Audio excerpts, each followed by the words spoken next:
静坐。南怀瑾先生面授，老谷文化事业公司制作。现在世界各地都在流行静坐，但是大多数人对静坐的意义都没有弄清楚。静坐的目的主要是使身心学静，而不是学坐。静是所有生命恢复本有自然规律状态。人要增强自己生命的功能，并且活得健康长寿，那么建议您来学静坐。静和静坐是世界上各学派、各宗教的共法。由静坐得到定境的境界不属于哪一家，所以是共法。另外，释迦牟尼佛所讲的真正的佛法是不共，和其他各宗各派都不一样，那是无上智慧成就的大学问。不过，静坐不一定就是学佛修道，也不是一定要信仰任何宗教。做的目的是在使自己达到身心绝对的宁静。为什么静那么重要呢？道家老子说过：“夫物芸芸，各为其根。归根曰静，静曰复命。”是天地间不易的原理。宇宙万物，不管哪种生形态，它的生发茂盛都要归源到本身根本的蕴藏，就像草木一样，要有根。草木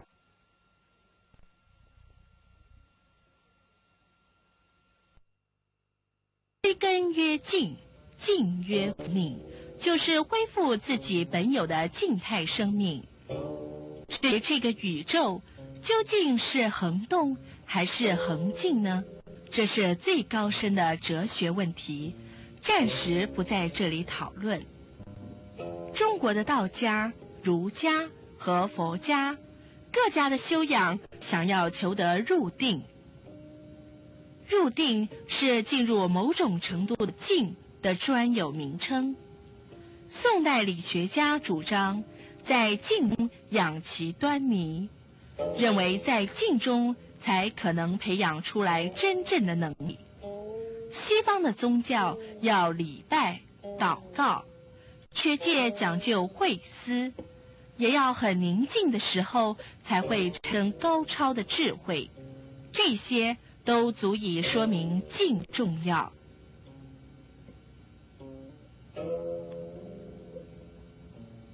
静坐的种类。您现在看到的是印度瑜伽术里的单脚站立，由南怀瑾先生示范。这种姿势和释迦牟尼佛涅槃时候的卧姿，以及许多各式各样的坐姿，都是静坐的姿势。统计起来大约有96种之多。在这么多姿势当中，以坐姿势最容易让身心进入静的境界。现在我们要介绍的是毗卢遮那佛的7支坐法。毗卢遮那佛是法界体性佛，又称为中央佛。佛家认为，宇宙万物总归一体，一切众生本性都属于一尊佛，一切佛也都是毗卢遮那佛的化身。7支坐法是指这种静坐的方式，包含有7个要点。这种静坐方式采取双盘足，端容正坐的姿态，好像大家在中国庙宇里所看到的端正庄严的菩萨像一样。这种做法能够让我们的身心达到静态的最高功效，乃至超越物质与精神，超越生理与心理，到最大的宁静享受。静坐前注意事项。介绍这种做法以前，先要说明静坐之前必须先准备的几个重点。第一，静坐的地方该如何选择？有很多宗派将静坐的时候要面对东方，因为按照五行来看，东方属木，是生气方，气都从这里生发上来。西方属金，是太阳落下去的地方，是死方。北方是完全冷冻的方位，南方又太热了，所以有些人认为打坐一定要面对东方。另外有些宗教人为了要往生西方极乐世界，所以主张面向西方。又有些道家的修行人要坐北朝南，像当王寺的南面而亡。南面是光明面，也属于声望面。还有些人修神通的，又认为需面对北方，北方属于不空成就佛，面北方修法才会有效。世界上就有这样对方位执着的观念，也有些国家学了中国禅宗的末流，认为打坐一定要面壁而坐，把背对着外面，这些都是误解执着的观念。虽然都各有理由，但是都不圆满，不究竟。真正学静坐是学静，而不是学坐，所以到处都可以静坐。无往而不静，无处而不静。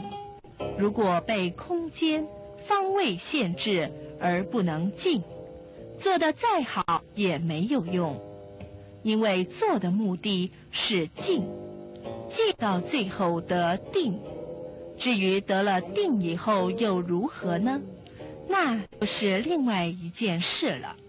所以我们学静坐，必须自己定，找一个最适宜的地点，在家里，在房间里，甚至在床铺上都可以。最好准备一个大的坐垫和一个小的坐垫。坐垫要柔软而平稳，并不一定要棉花垫，也可以用草做成，例如榻榻米，或者好几层地毯堆起来。但是不能像沙发一样柔软而有弹性。在沙发上打坐，坐起来躯干是倾斜的，会妨碍生理气血运行。还有要有盖腿的毛巾或毯子等。2个膝盖头以及后颈，这3点对静坐特别重要，一定要准备穿的衣服。遇到气候或个人感觉气体变化的时候，便要遮盖2个膝盖头以及颈线背部。静坐的地方，第一个要注意的是空气。假使开门窗不能对着身体正面，更不能对着身体背面。空气需要对流，但是要在座位前方使空气左右对流，却不能够让身体正前方和正后方的空气对流，这是错的。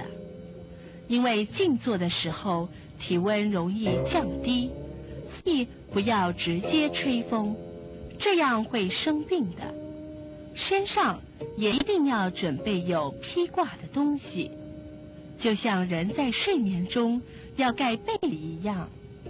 等到将来功夫到了某一步，就算脱光了裸体在雪地里静坐，雪都会融化，那是以后的事，不能混为一谈。第二，练习静坐还要注意饱满光线与其他事项。初学静坐的人，线太强的地方不能坐，容易散乱，因为光线会刺激眼部神经，不得安详，脑神经也不能宁静。太暗的地方不能坐，容易昏沉而陷入睡眠状态。而且有些胆子小的还会引起恐惧感，所以光线要恰到好处。什么叫恰到好处呢？因性别、体能和年龄而有不同，要自己内省而注意体会的。像您现在看到的这个画面，光线就很适合初学静坐的人练习。七支坐法的要点。现在我们来看看七支坐法的标准姿势。为了让大家看得清楚，所以南师怀瑾先生在示范动作的时候，并没有加盖衣服或毛巾。当您习静坐的时候，这样容易受风寒，请大家要特别注意。七支坐法的第一个要点是盘脚，从梵文翻译过来叫做夹夫，夫是脚背后跟，把脚背后跟叠起来叫夹夫，中国话叫盘脚。盘脚分3种姿势，双盘是正夹夫正坐。有人会问，右脚在外面还是左脚在外面呢？这就要先量自己的腿。一般人的2条腿都有长短，或者差1分，或者差半寸1寸。这人在双夹夫的时候，最好的办法就是长的那只脚在外面就舒服。有的人不懂，这只腿长，拼命搬另外一只腿，那是不对的。另外，身体柔软、功夫到家的人，2只脚掌都可以向上翻过来，就像画的佛像一样。西洋人学双夹夫很容易，因为他们的腿长，就算脚掌没有翻过来，也容易做到双夹夫。另外，学夹夫坐一定要加坐垫，双夹夫更要加高一点。尤其是腿部练习的不够成熟的人，为什么要垫坐垫呢？尾闾骨，也就是最后一块坐骨下面，2边是凹进去的，空的。如果不加坐垫，平的坐着，身体整个力量就会支撑到后面去了，否则就会前倾后仰，或者左倒右斜。这样的姿势，身体不平衡。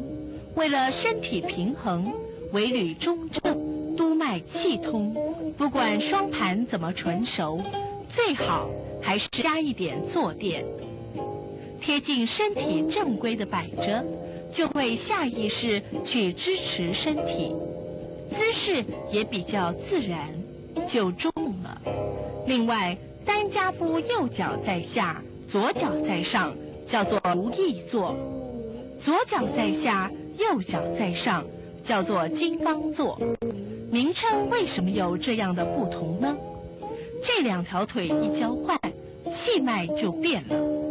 左边属阳，右边属阴，右边在下，左边在上，负阴而抱阳；左边在下，右边在上，负阳而抱阴，作用自然有所不同。这是根据《易经》的解释。实际上，左右两边的神经是交叉的。金刚坐和如意坐，身体的气脉会有不同作用。单盘最好的标准是足底心抵到膝弯，你做不到，下面一只脚的后跟不要垫起来。如果如意坐的话，右面膝盖头放这里，左面的膝盖头刚好垫在后跟上面，身体就不正了。后跟刚好在里面的腿弯，也就是下面一只的腿弯，上面一只也正好在腿弯，身体就比较正。万一初学静坐的人盘不起来，不妨把腿拉开，左右的幅度放宽，腿就盘起来了。如果再不行，就夹马而坐，不过后跟千万不要贴到大腿里头，否则身体姿势不正。后跟足心抵到大腿内缘，这样就平正了。单盘不起来，或者盘腿盘得酥麻而还想继续坐的人，也可以采取其他姿势，像狮子座、六角座、仙人座、菩萨座和跨鹤座等等辅助姿势。跨鹤座又分跪坐和交腿而坐两种姿势，完全看自己的需要和舒适决定。静坐的时候，两条腿有什么重要呢？非常非常重要。人和四动物不同，人的顶天立地就靠这两条腿支柱，所以人的两条腿是气脉、气血和神经总汇聚的地方，尤其是臀部，关系很大。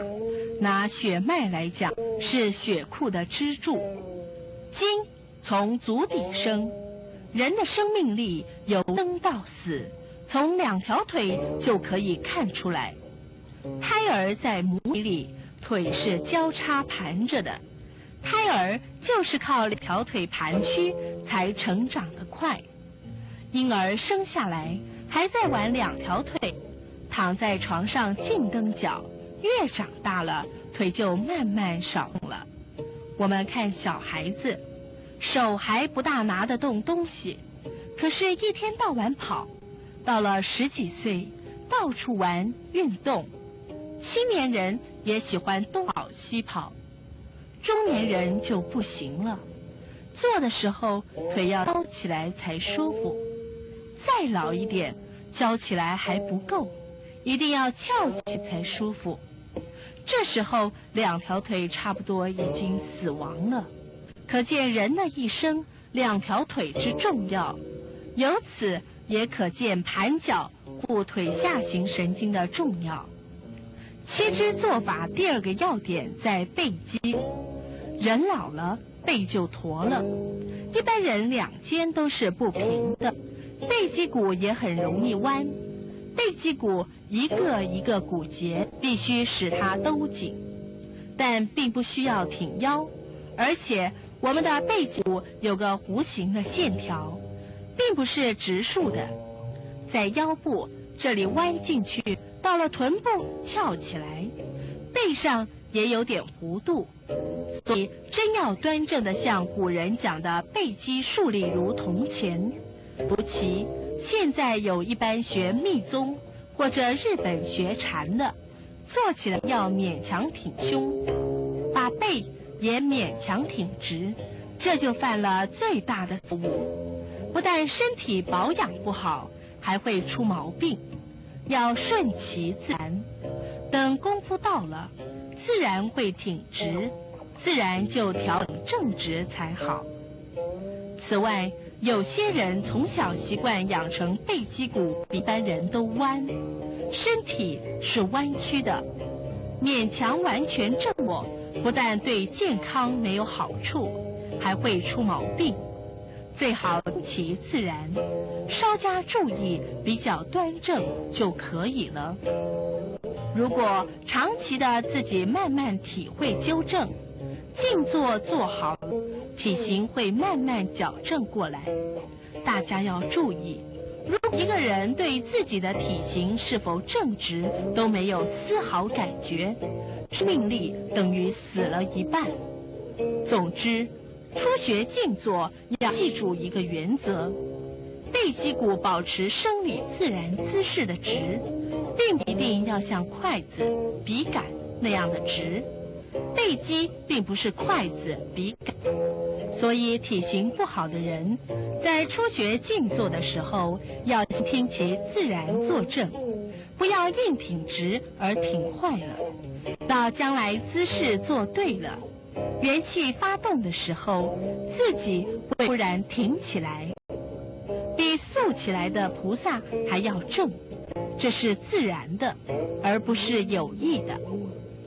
背肌骨竖立这个姿势，尤其同坐垫的关系很大，所以必须要把背肌骨的正。但是不要硬把它挺直，要合乎自然法则。尤其是腰骨这里，我们身体的骨架子，从正面胸腔的肋骨一直下来到骨盘这里，只有一个背肌骨，这个支柱是空的。假如故意挺胸，这个支柱没有力量，而且这两边的内脏，包括肠子、肾脏等，故意挺直反而伤了腰。等到腰的气满了，背肌骨自然会挺得很好。所以要求身体坐直，只要从尾闾骨上来到一半，也就是夹肌这里，这些骨节一个一个的都对得很正，这就算直。不要故意挺直。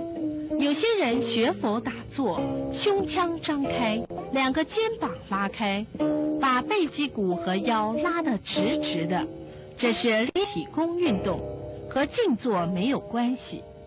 而且背肌骨往因此受伤，尤其是腰椎骨这里一定受伤。所以背肌骨坐直，是要先把骨架子做好，等于练拳桩一样。所讲的部位到颈椎骨为止，也就是到后颈这里，鼻角拱出来的骨头为止，和督脉的观念是联系的。道家的术语，背上的气脉叫做督脉，督脉是沿着背肌骨里面的气脉，气脉和骨节是两回事。在佛法里，骨头属于地大，脉既不是地大，也不是火大、水大、风大，在唯识学叫做净色根，那是脉的作用。第三个要点是肩膀。一般人打坐，肩膀往往都不对，有些图画所画的佛像，肩膀部位也不对。尤其东方人喜欢把两个肩膀向前面窝下来，这样一窝，肺部边的肋骨就闭拢了，这是很严重的错误。有些中国还最喜欢这样画，看起来叫做老僧入定，其实在生理上是违反自然的，因为这样一来，沿背肌骨的五脏六腑通通被压迫，这就不对了。所以肩膀一定要拉得平，两边肩膀同背肌骨要平整的像个十字架一样，就像这样，轻轻拉平了，两只手能放拢来结成一个圆圈。换句话说，肩膀不能向前面窝，也不能向后面拉，只要平整，然后把它松开，这些都要自己注意调整。第四个要点是手结定印。七支做法的定印，左手在下，右手在上，放在肚脐下面，丹田这里，也就是耻骨这里。有些修密宗的人还特别端高，那是练武功架势，对静坐有妨碍的。要把手收好，刚好放在胯骨中间，手印在丹田下一点，两个大拇指相对，轻轻抵到就行了。如果手指住得很用力，那又变成练气功了，违反静坐原则。有人右手在下面，左手在面，叫做弥陀印，这个是差别名称，同两手的原理一样，左阳右阴，属于气脉问题。手印的姿势很多，不止这两个手印，暂时不加以讨论。但是法身佛的成就，譬如遮那佛的手印，就这个大三昧印。结手印要注意，有些人上身很短，两只手长，叫他结这个手印很苦，不知道把手放在哪里才好。有些人左右手长短不一样，手印也就有偏差了。像这种情形就要注意了。以找东西或毛巾垫在手下。至于手长的人，以结金刚拳印，放在膝盖头上，或者用道家所谓的五心朝天方式，也就是手心、脚心、头顶心向上，仰着也可以，但是效果就不如大三昧印了。但是各有各的作用，比如夏天天气热，不妨把拳散开，这样结的印叫做说法印。冬天的时候就可以把手合拢，气也比较容易归元。有的时候静坐会碰到一些境界，心中感到畏惧，就可以结金刚印了。手印有很多种，譬如道家有一种手印叫做掐子午，指相错，掐在子午的位置。一贯道也用这种手印，同时这也是佛家的手印。北方不空如来的另一种手印，道理是阴阳交气。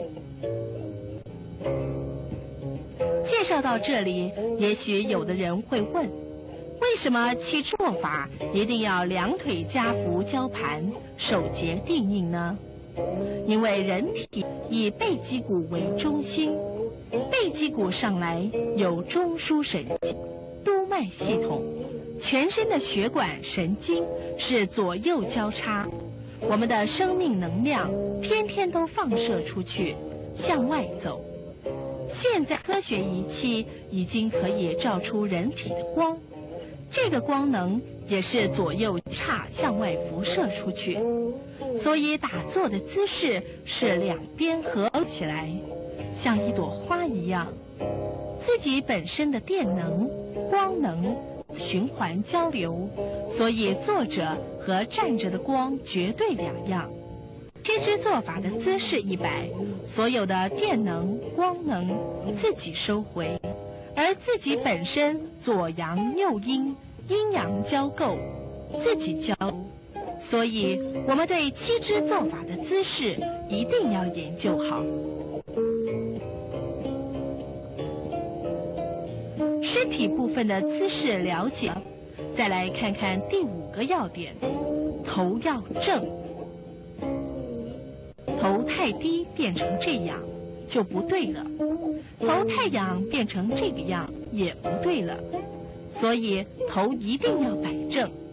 现在教大家一种调整姿势的方法，就是坐下去把身体趴着，完全趴平，这样背脊骨就拉平了，然后以背脊为中心慢慢的起来，背脊骨就摆正了。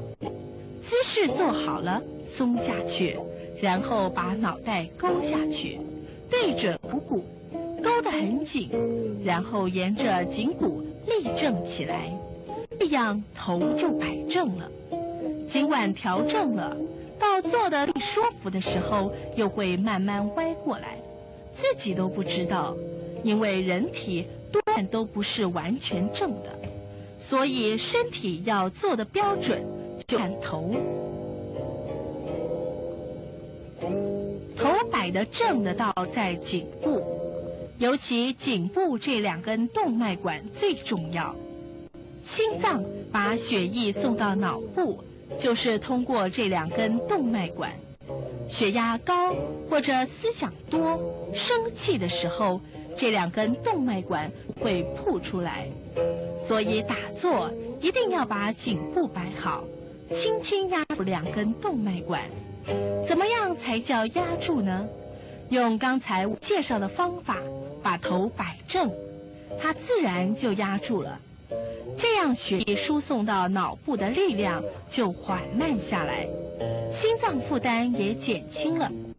打坐姿势对了，轻松了，自然就慈悲喜舍，面带喜气，那是自然的，不是装的。6个要点是舌底上颚。现代医学主张有胃病的人多咽口水，道家把吃自己的口水叫做寓意还丹。更高明的是，打坐做好了，头顶会感到清凉，咽喉就有甜的口水、甘露水出来，细细咽下去，走咽喉到胃，通丹田，这叫做精益还丹。不但可以治胃炎，还可以调和荷尔蒙。按照中国古代医学的划分，人体背上是督脉，督脉上来由舌头抵到上颚，也就是嘴巴张开，上颚有个穴道，从这里通到前脑，叫上颚穴道。如果打坐做到入定的时候，气住停，舌头就会立起来，接住两个鼻孔里面的上咽喉。这时候呼吸就不靠鼻子，而靠脑呼吸，缓慢出入，这样身体是个完整的生命，比婴儿还要完整。人老了，舌头会向深，白痴也是这样，这是自律神经失调。修道人口水都是向内吸的，因为口水是很好的液体，也是荷尔蒙。如果打坐做得好，自己会闻到身体里的液体都是香的，是功夫做得好，真正清净了，身体整个都转变过来了。所以大家试试看，舌头用力缩回，身体会感到特别充实。将来静坐做好了，头自己向上顶，这里的气脉就圆满了，这是正入定的大圆满。所以我们看气脉通的人，下颚必定圆满，舌顶上颚就有这个作用，接到脑下垂体荷尔蒙的下降，再接到甲状腺的荷尔蒙。第7个要点是眼神半开半闭。按照古代规定，眼睛要像出生婴儿的眼睛，只有一条缝，在道家叫做含光脉脉，含着光，包括外光及内光，乃至自己的神光不外露。打坐到某一个境界，自然神就充满了，眼睛闭也闭不住，就会含光脉脉，可是也不是张开。你看画的菩萨像，就是含光脉脉，可以看到一点眼珠子，这是正相。不过现代人的眼睛用得多，初学静坐最好还是闭眼睛，可是眼珠子还是要正，不要掉下来。你试试看，把眼睛闭上，眼珠向下挂，就变成昏沉境界了。眼睛张开，就容易变成散乱境界。所以最好是眼睛闭着，眼珠子还是正的，静静地定住。关于眼珠的道理很多，不要左右分开，也不要斗鸡眼，更不要一致，要很静。以上是7支做法的要点，最重要的是在脚、背、肩、手、头、舌、眼这几个重点部位的姿势都做好了，脸上肌肉放松。怎么放松呢？要面带微笑，但是不是笑，而是由嘴角开始，让脸上的肌肉松开。尤其中国人始终脸上肌肉不松，容易绷紧面孔，这种神经和细胞都很紧张，脸部神经松开，前后脑神经跟着松开，才宁静的下来。希望大家都能养成习惯，使每一位学习静坐的人都有一张慈悲喜舍的面孔。在静坐下坐以后，让我们掌心相对，两只手掌互相揉搓，使掌心发热。在脸上由下往上按摩几下，从太阳穴绕过耳后，重复的做。同时由中指沿着眼窝按摩，接着揉搓鼻翼，按摩到舒服为止。接着是放松双腿，适当的按摩敲出大腿和小腿。接着两脚伸直，脚尖内后，两脚转圆圈，两脚脚跟靠打，舒活两脚筋骨之后，人稍微向外靠，并以手肘的力量支撑，双脚弯曲，两脚脚跟轮流拉直，往外蹬出。这些动作可以帮助血液循环，使得我们下坐之后不至于受到风寒。以上的动作由南师怀瑾先生示范。接着要为大家说明几种有关静坐的辅动作。首先说明的是九节佛风。密宗深密修法有修气、修脉、修明点三个层次，即修之后再修灵能，待灵能发起，则深密的修持才算初步的达到圆满。九节佛风为修气的方法之一，以往只在宫廷中传习，民间很难学到。修习果能诚心专志的练习，可以治愈多种疑难杂症。若要急生正果，另外参考密宗的六成就法。修法：两腿盘坐，不用坐垫，双手结金刚亥母手印，大指压中指与无名指于掌内，仅食指与小指挺身，手心向上，一劲胯骨，手肘竖直，肩膀自然高耸，收下颚，缩小腹，此为预备式。接着，右手向右侧方打出，手印不变，手心向上倒转一大圈一小圈，以食指压右鼻孔，头翼向转15度，右手抬平，左肩和左手不动，左手撑直如故。左鼻孔开始吸气，又细又长又慢，绕脑一圈，下循右脉至左睾丸，再上循左脉至脑部绕一圈，然后从鼻孔将气呼出，呼气时要快、短、粗，连续做3次。收回右手置于右胯腿际，头翼转正，左手向左侧方用力打出，手印不变，手心向上倒转一大圈一小圈，以食指压左鼻孔，头翼向左转15度，左手抬平，右肩不动，右手撑持如故。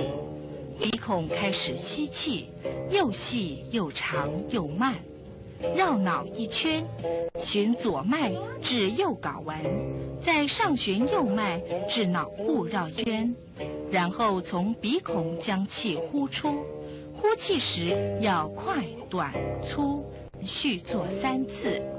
收回左手置于左胯腿际，头转正，以2鼻孔同时自然吸气，又细又长又慢，至脑际左右同绕3圈，循中脉下睾丸，交叉而上至脑际，又绕3圈，然后从鼻孔将气呼出，呼气时要快、粗，连续做3次。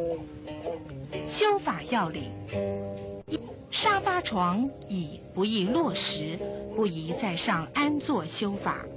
2、坐姿以双盘最好，单盘散坐亦可。3、两背挺身时，肘就宜内弯，通常年过70，手肘不易伸直，以筋缩固，表衰老。肘靠骨向后拉，则开而耸，身中肋骨也根根拧开。4. 小腹要收，能摸到背肌骨尤佳，小腹一缩，身体自然正直。5. 头要正，不能仰，下颚收，搭住2条动脉管，思想较易宁静。6.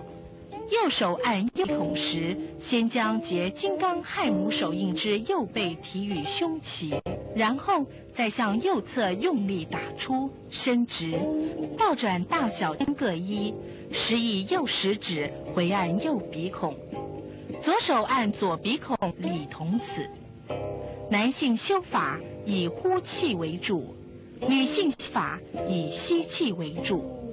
9节佛风通常修炼到某个程度，可练毛孔呼吸，这需要相当的定力。练毛孔呼吸时，一念间观想108000毛孔，每孔皆有一金刚，都能放光，亦能将外界之光吸入。此时宜好时，不时尤佳，浑身柔弱无骨，心情非常愉快，能达修气成就。夜睡无梦，精神永远清新。